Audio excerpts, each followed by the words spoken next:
Welcome back to today's Bible study as we continue in 1 John 3:17 through 18 from the ESV. But if anyone has the world's goods and sees his brother in need, yet closes his heart against him, how does God's love abide in him? Little children, let us not love in word or talk, but in deed and in truth. Today's passage is a continuation to yesterday's verse. By this we know love, that he laid down his life for us, and we ought to lay down our lives for the brothers. The church is a family. I don't mean your specific church, but the global body of believers. We have brothers and sisters all over the world. Many have means, and many more are suffering greatly. During his last week, Jesus challenged us with these words.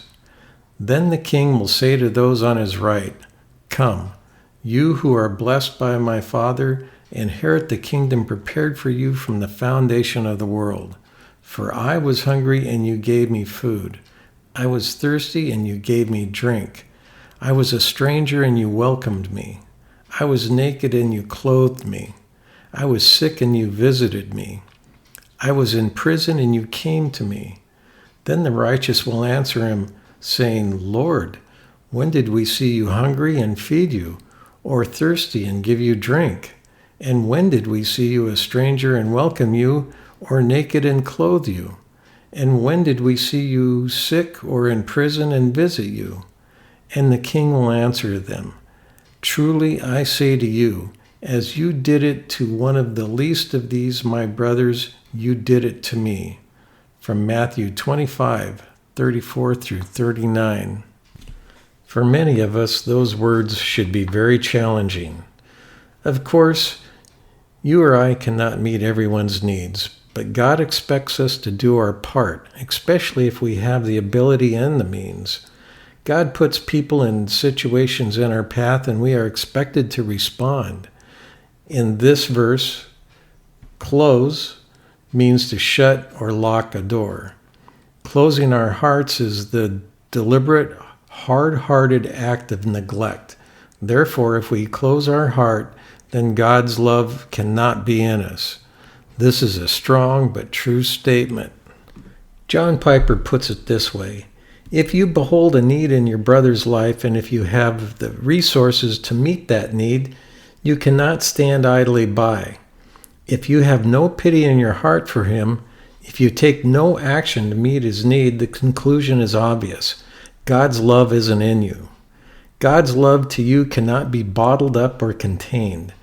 It will inevitably flow out of you, and therefore John can assert that if there is no outflow, it is evidence that there has been no inflow. Verse 18 is a great verse to memorize. In the same way that James tells us in James 2:17, faith without deeds is dead, John is telling us that love without action is worthless. It is interesting to note John humbly includes himself. Let us, in this exhortation, a great example for all Christian leaders, pastors, and teachers. James also says, if a brother or sister is poorly clothed and lacking in daily food, and one of you says to them, Go in peace and be warmed and filled, without giving them the things they need for the body, what good is that? From James 2:15 and 16. How is your love for others? Is it alive by action or dead by words?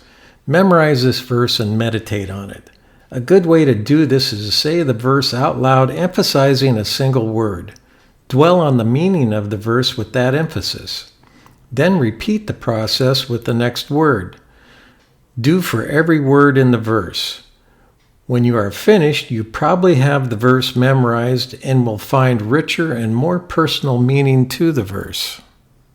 That's the end of today's Bible study. Don't forget to hit the like and subscribe button. Look down below for a full transcript of today's study, and we'll see you next time. Thank you.